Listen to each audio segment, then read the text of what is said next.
एक महिला भक्त वृंदावन से बिहारी जी लेकर अपने घर आई और तभी बाहर से गोलू घर के अंदर आया और माँ से पूछता है कि माँ, यह कौन है?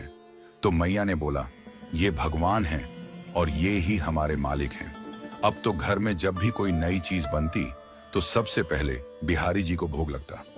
पहले यह सब चीजें गोलू को सबसे पहले मिलती थीं। इससे गोलू बहुत चिढ़ने लगा और मन ही मन ठाकुर जी को कोसने लगा। एक दिन गोलू की माँ काम पर जाते समय बोली, गोलू, यमुना जी से मटके में जल भरकर लाना। जब गोलू पानी भरने के लिए जाने लगा तो जाते जाते बिहारी जी को कहने लगा, खाने के लिए तो सबसे पहले तैयार रहते हो, लेकिन काम तो मुझे ही करना पड़ता है। अगर यहाँ रहना है तो काम करो। कहकर गोलू यमुना जी से जल भरने के लिए चल पड़ा। गोलू जब यमुना जी में जल भरने लगा तो उसने देखा कि यमुना जी के अंदर बिहारी जी विराजमान है और कह रहे हैं, ला गोलू, घड़ा हम भर देते हैं। गोलू उनको देखकर हैरान हो गया और बोला, नहीं नहीं, मैं अपने आप भर लूंगा। लेकिन ठाकुर जी ने उसके हाथ से घड़ा ले लिया और भरकर घर ले आए। गोलू घर आकर डर रहा था कि अगर माँ को पता लगा कि मैंने ठाकुर जी से काम करवाया है तो आज मेरी पक्की पिटाई होगी।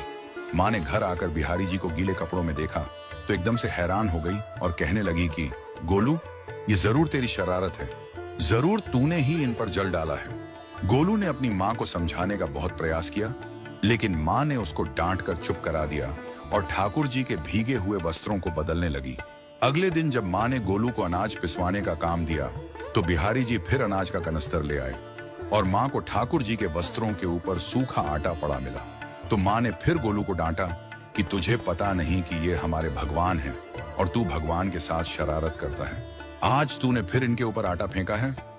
तो गोलू शपथ लेकर कहने लगा, नहीं माँ, मैंने कोई शरारत नहीं करी है।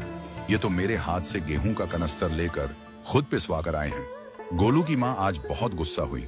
अगले दिन फिर माँ बोली, बेटा गोलू, आज तुम्हारे बाबा बाहर गांव से वापस लौट आएंगे। बस आज का ही काम है, तुम जंगल से थोड़ी लकड़ियां ले आना। गोलू फिर डर गया, कहीं ठाकुर जी फिर मेरे पीछे ना आ जाएं। गोलू ने माँ को बोला कि मैं चला तो जाऊंगा, लेकिन बिहारी जी को समझा लो, वो मेरे पीछे ना आए। उसकी माँ हंसकर बोली, हाँ हाँ समझा दूंगी, तुम जाओ तो सही। गोलू जल्दी जल्दी लकड़ियां लेने जंगल में चला गया और माँ काम पर चली गई। लेकिन उस दिन माँ काम से जल्दी वापस आ गई और देखा बिहारी जी अपनी चौकी पर विराजमान नहीं है। वह तो एकदम से घबरा गई कि कहीं गोलू की शरारत तो नहीं। वह भागी भागी जंगल की तरफ गई। तभी उसने देखा कि गोलू के साथ एक इंसान लकड़ियों को लेकर घर आ रहा है। गोलू की माँ यह देखकर हैरान हो गई कि यह तो बिहारी जी हैं। ये क्या हमारे भगवान हमारा काम कर रहे हैं? इसका अर्थ गोलू ठीक कह रहा था। वह जल्दी जल्दी भागकर ठाकुर जी के पास गई और लकड़ियां उनके हाथ से लेते हुए उनके चरणों में गिरकर रोती हुई बोली, हे बिहारी जी, ये आप क्या कर रहे हो? मुंह गरीब का काम क्यों कर रहे हो? ठाकुर जी मुस्कुराते हुए बोले, हमें तो तेरे बेटे पर बहुत प्यार आता है। सब लोग हमें भगवान समझते हैं, लेकिन एक तेरा बेटा ही था जो हमको अपना मानता था।